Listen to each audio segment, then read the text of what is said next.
Hello student, good morning. कैसे हैं आप सब लोग? होप सो अच्छे होंगे। आज मैं आपके सामने फिर दोबारा से इलेक्ट्रॉन की खोज पार्ट फर्स्ट लेकर आई हूँ। आपको उसमें कुछ प्रॉब्लम थी, क्लियरिटी नहीं थी, और मैंने जैसे आपसे कहा था कि मैं वीडियो दोबारा से अपलोड करूंगी, तो मैं आपके लिए दोबारा से उस वीडियो को अपलोड कर रही हूँ। तो आज हम पढ़ेंगे इलेक्ट्रॉन की खोज के बारे में। वैसे मैं पढ़ा चुकी हूँ, लेकिन मैं इसको दोबारा पढ़ा रही हूँ।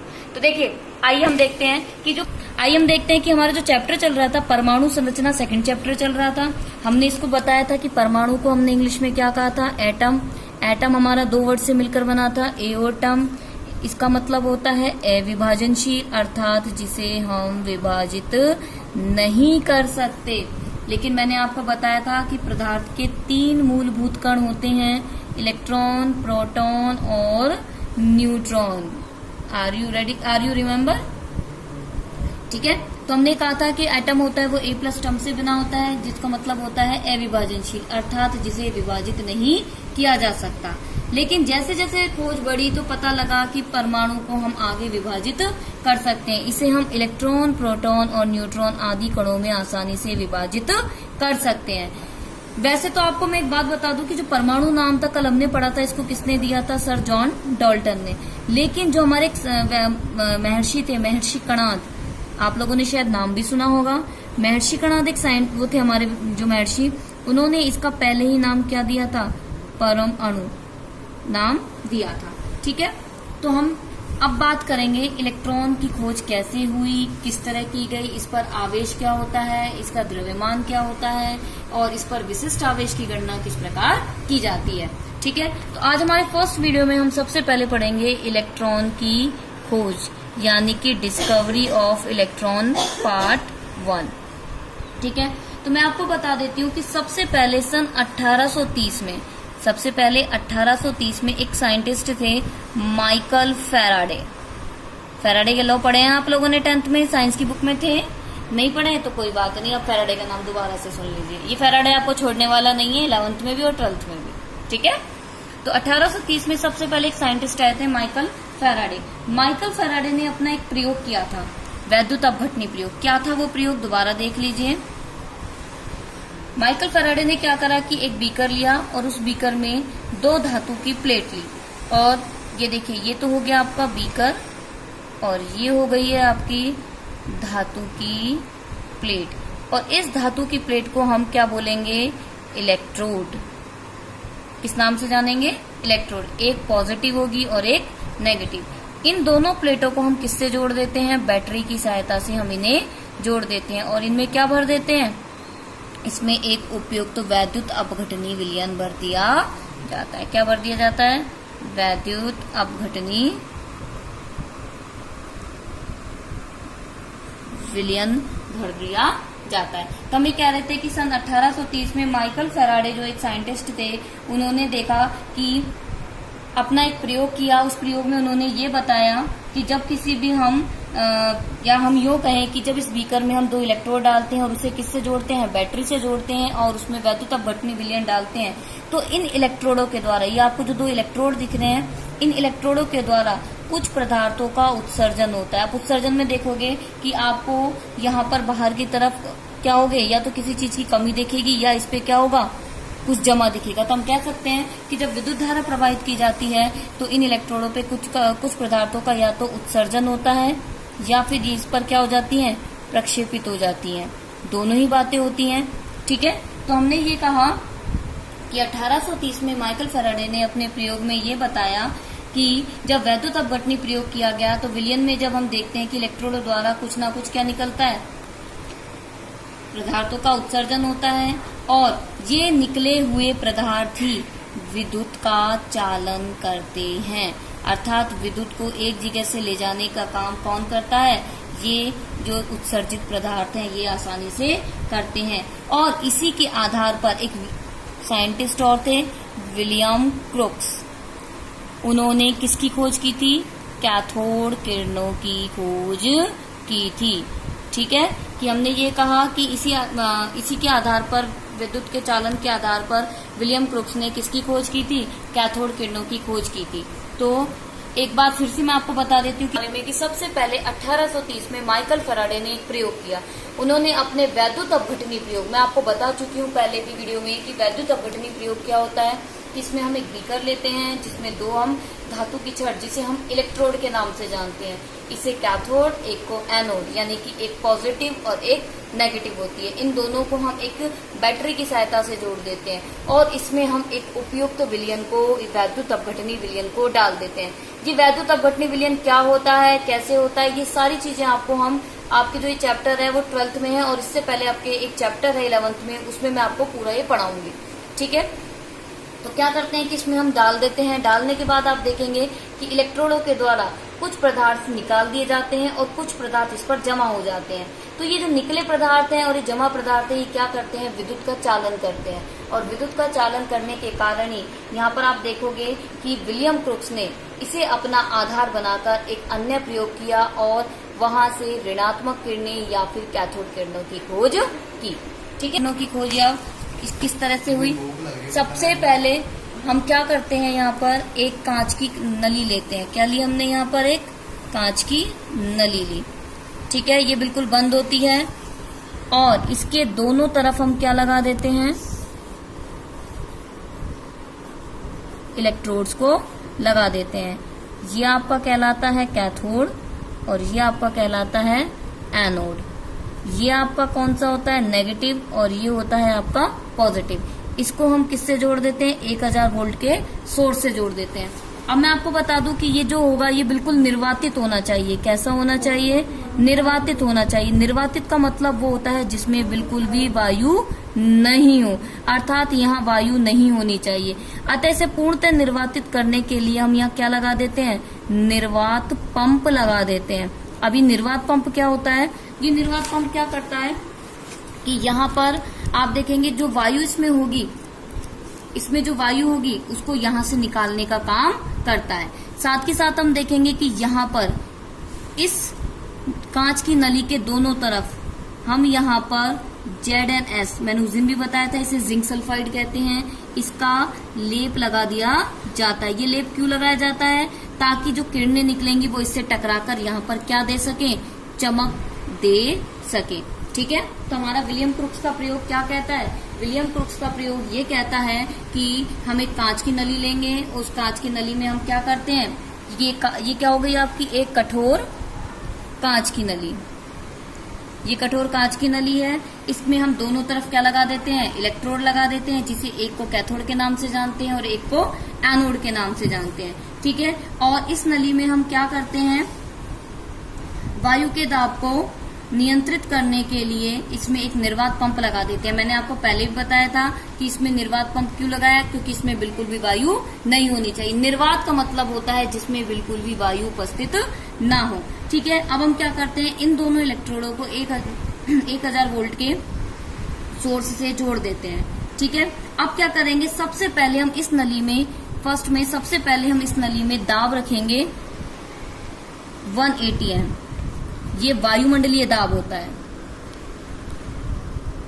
क्या होता है ये, वायुमंडलीय दाब।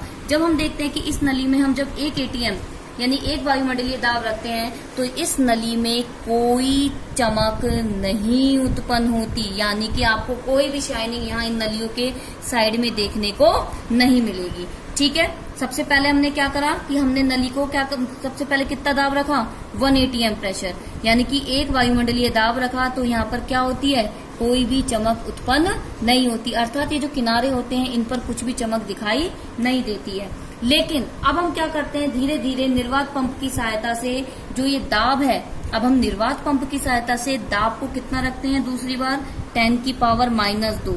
ठीक है, जब रखते हैं तो आप देखोगे कि नली में क्या उत्पन्न होने लगता है, नली में प्रकाश उत्पन्न होने लगता है। मैंने ध्यान देना, मैंने प्रकाश की कही है, चमक की नहीं कही है। अभी हमने क्या कहा कि जब हम नली में कितना प्रेशर रखते हैं, निर्वात पंप की सहायता से 10⁻² प्रेशर रखते हैं, ATM वायुमंडलीय दाब रखते हैं, तो यहाँ पर आप देखोगे कि यहाँ पर प्रकाश उत्पन्न होता है। अब यदि हम इस निर्वात पंप की सहायता से यहाँ पर प्रेशर कितना रखें, 10⁻⁻⁴ ATM रखें तो आप देखोगे कि अब प्रकाश तो उत्पन्न नहीं होता, प्रकाश तो उत्पन्न नहीं होगा, लेकिन यहाँ पर दीवारों पर क्या उत्पन्न होने लग जाती है, चमक उत्पन्न होने लग जाती है, अर्थात पीछे की तरफ हमें एक शाइनिंग से दिखाई देने लगती है। ठीक है, और ये जो चमक होती है वो किसके कारण उत्पन्न होती है, हम जब यहाँ पर प्रेशर 10⁻⁴ ATM रखते हैं तो आप देखते हैं कि जब हम दाब को 10⁻⁻⁴ रखते हैं तो यहाँ कोई प्रकाश तो उत्पन्न नहीं होता, लेकिन अब क्या उत्पन्न होने लगती है, चमक उत्पन्न होने लगती है। अब ये जो चमक उत्पन्न होती है वो कैथोड से निकलने वाली किरणें होती हैं और जो कि इस विसर्जन नली पर जाकर टकराती हैं। आपको मैं एक चीज बता दूं कि चमक केवल जो उत्पन्न होगी वो केवल यहीं पर होगी, चमक अभी यहाँ पर उत्पन्न नहीं होगी। तो अर्थात यहाँ से कुछ निकल रहा है और ये जो निकल रहा है वो कहाँ जाकर टकरा रहा है, इन दीवारों पर जाकर टकरा रहा है, और दीवारों पर जाकर टकराने के कारण ये क्या करती हैं, चमक उत्पन्न करती हैं। और चमक किसके लिए उत्पन्न होती है, क्योंकि यहाँ पर पीछे जिंक सल्फाइड का लेप लगा हुआ होता है जो कि प्रतिदीप्ति में सहायता करता है। ठीक है, इसलिए के कारण विलियम क्रूक्स ने कहा, इसके कारण विलियम क्रूक्स ने कहा कि कैथोड से एनोड की तरफ, कैथोड से एनोड की तरफ कुछ किरणें क्या होती हैं, उत्सर्जित होती हैं, यानी कि निकलती हैं, और इसलिए इन किरणों को किस नाम से जाना गया, कैथोड किरणों के नाम से जाना गया। देखिए दोबारा मैं बता रही हूँ कि विलियम क्रूक्स ने क्या कहा कि कुछ किरणें यहाँ से निकलकर यहाँ जा रही हैं, अर्थात कैथोड से निकलकर एनोड पे जा रही हैं, इसलिए इसे कैथोड किरणें कहते हैं। कैथोड कैसा होता है, कैथोड ऋणात्मक यानी कि नेगेटिव होता है, इसलिए इसे हम नेगेटिव या ऋणात्मक किरणें भी कहते हैं। और आपको मैं पहले भी वीडियो में बता चुकी हूँ कि ये जो होती हैं ये ऋणात्मक होते हैं, अर्थात छोटे छोटे कणों से मिलकर बनी होती हैं, इसलिए इन्हें हम नेगेटिव किरणें भी कहते हैं। क्लियर है यहाँ तक? दोबारा सुनिए, विलियम क्रूक्स ने प्रयोग करा, एक कांच की कठोर नली ली, इस कांच की कठोर नली में दोनों तरफ इलेक्ट्रोड लगाया, एक को कैथोड एक को एनोड, इसको हमने 1000 वोल्ट के एक स्रोत से क्या कर दिया है, जोड़ दिया है, और इसमें दाब को नियंत्रित करने के लिए निर्वात पंप को लगा दिया जाता है। ठीक है, सबसे पहले हम क्या करते हैं कि इसमें हम सबसे पहले एक ATM यानी एक वायुमंडलीय दाब रखते हैं, तो आप देखोगे कि यहाँ पर कोई भी चमक उत्पन्न नहीं होगी। लेकिन जब हम 10⁻⁻² ATM यानी वायुमंडलीय दाब रखते हैं तो नली में प्रकाश तो उत्पन्न होता है लेकिन कोई चमक उत्पन्न नहीं होती। लेकिन जब हम 10⁻⁴ वायुमंडलीय दाब रखते हैं तो अब प्रकाश तो नहीं होगा, लेकिन नली की दीवारों पर धीरे धीरे चमक उत्पन्न होने लगती है। क्यों? और आपको मैं एक बात बता दूं कि ये चमक केवल यहीं की साइड होगी, ना कि यहाँ की साइड। इसलिए हम कह सकते हैं कि यहाँ से कुछ किरणें निकल रही होंगी जो यहाँ पर इस जिंक सल्फाइड के लेप से टकरा रही हैं और टकराकर क्या उत्पन्न कर रही हैं, चमक उत्पन्न कर रही हैं। ठीक है, ये कैथोड से निकलती हैं इसलिए इसे कैथोड किरणें कहते हैं। ये नेगेटिव होती हैं इसलिए इसे नेगेटिव या ऋणात्मक किरणों के नाम से जाना जाता है। ठीक है, अब हम बताएंगे कि इस प्रयोग के आधार पर विलियम क्रूक्स ने क्या कहा कि यहाँ पर इसने कैथोड किरणों के कुछ गुण बताए। हमने क्या कहा कि विलियम जो हमारे क्रूक्स साइंटिस्ट थे उन्होंने क्या बताए, कैथोड किरणों के गुण बताए, कैथोड किरणों के गुण बताए कि विलियम क्रूक्स ने अपने इस प्रयोग में कैथोड किरणों के गुण बताए कि ये किस प्रकृति की होंगी, कैसी होंगी। सबसे पहले उन्होंने गुण बताया कि जब हम इस विसर्जन नली में, मैं डायग्राम अभी आपको ऐसे ही बना के बता देती हूँ, प्रॉपर डायग्राम मैं आपको आगे बना के बता चुकी हूँ कि हम जब इस विसर्जन नली में क्या करते हैं कि आपको पहला पॉइंट बताती हूँ कि क्या कहा कि जो कैथोड किरणें होती हैं, जो कैथोड किरणें हैं वो सीधी रेखा में गमन करती हैं। कैसी रेखा में? सीधी रेखा में। कैसे कि यदि हम इनके मार्ग में कोई वस्तु रख दें तो इसकी परछाई हमें दूसरी तरफ दिखाई देती है। इसका मतलब कुछ किरणें सीधी निकल रही हैं, जब तो हमें इसकी परछाई दूसरी तरफ दिखाई दे रही है, तो हम ये कहेंगे कैथोड किरणें सीधी रेखा में गमन करती हैं। क्योंकि कैथोड किरणों के मार्ग में जब हम कोई वस्तु रख देते हैं तो उसकी परछाई हमें किधर की तरफ दिखाई देती है, दूसरी तरफ। जैसे मेरा हाथ है, जैसे मेरा हाथ है, अब यहाँ से मान लीजिए कैथोड किरणें आ रही हैं, तो इसका रिफ्लेक्शन मुझे कहाँ दिखाई देगा, यहाँ पर, यानी कि इसकी दूसरी तरफ। तो जैसे हम देखते हैं कि कैथोड किरणें हम कह सकते हैं कि सीधी रेखा में गमन करती है, क्योंकि मुझे इसका रिफ्लेक्शन इधर की साइड दिख रहा है। ठीक है, तो हम इसके ये इंपॉर्टेंट पॉइंट्स हैं। दूसरा पॉइंट क्या कहता है कि ये कैथोड से निकलती हैं, इसलिए इसे कैथोड किरणें या फिर ऋणात्मक किरणें, क्योंकि कैथोड नेगेटिव होता है इसलिए इसे कैथोड किरणें या ऋणात्मक किरणों के नाम से भी जाना जाता है। तीसरा पॉइंट ये कहता है, मैं लिखवाऊंगी अभी आपको, रुकिए। थर्ड पॉइंट ये कहता है कि यदि हम इसके मार्ग में, यानी कि ये हमारी जो नली है, इस नली के मार्ग में यदि कोई एल्यूमिनियम का या फिर हम कोई भी धातु का पतला सा एक पंखा बना दें, तो वो ये कण क्या करते हैं, उन्हें रोटेट करा देते हैं, यानी कि घुमा देते हैं। अब आ जाइए मैं आपको बताती हूँ। पहला पॉइंट हमने कहा था कि कैथोड किरणें सीधी रेखा में गति करती हैं, क्योंकि यदि इनके मार्ग में क्या रख दिया जाए, इनके मार्ग में यदि हम क्या रख दें, कोई वस्तु रख दें, तो उसकी परछाई हमें दूसरी तरफ दिखाई देती है। ठीक है, दूसरा पॉइंट ये कहता है, मैं आपको बता चुकी हूँ कि कैथोड किरणें जो होती हैं वो छोटे छोटे कणों से मिलकर बनी होती है। कैसे कणों से मिलकर बनी होती हैं, छोटे छोटे कणों से मिलकर बनी होती हैं। अगर यदि हम इनके मार्ग में धातु का पंखा रख दें, जैसे मान लीजिए मैंने ये पंखा रख दिया, तो आप देखोगे कि पंखा घूमने लग जाता है। ये पंखा क्या होने लगेगा, घूमने लगेगा। ठीक है, अर्थात यहाँ पर हम कह सकते हैं कि एक तरीके से क्या उत्पन्न होने लगता है, यांत्रिक प्रभाव उत्पन्न होने लगता है, और इसी यांत्रिक प्रभाव के कारण हमारा जो ये पंखा है वो रोटेट होने लगता है। और यांत्रिक प्रभाव कौन उत्पन्न करती हैं, कैथोड किरणें उत्पन्न करती हैं, जो कि कैथोड से निकलती हैं। ठीक है, इसके बाद हमारा जो थर्ड पॉइंट है वो ये कहता है कि हमने पहले ही कहा था ये किरणें कैसी होती हैं, ऋणावेशित किरणें होती हैं। ठीक है, अगर मैं इनके मार्ग में, मैं इसी डायग्राम में बता देती हूँ कि यदि मान लीजिए अब हम क्या करें, इनके मार्ग में यदि कोई विद्युत का सोर्स लगा दे, मैंने विद्युत का सोर्स लगा दिया, इसकी एक तरफ नेगेटिव, एक तरफ पॉजिटिव और एक तरफ नेगेटिव, तो आप ये देखेंगे कि ये जो किरणें हैं ये किधर की तरफ जाएंगी, पॉजिटिव की तरफ जाएंगी। क्यों जाएंगी, क्योंकि आपको पता है समान समान को प्रतिकर्षित करेगा और असमान एक दूसरे को आकर्षित करता है। क्लियर है, ये नेगेटिव ये पॉजिटिव, इसलिए ये इससे आकर्षित होकर इधर चले जाएगा। ठीक है, अर्थात ये जो धनावेशित है इलेक्ट्रॉन की तरफ मुड़ जाती है।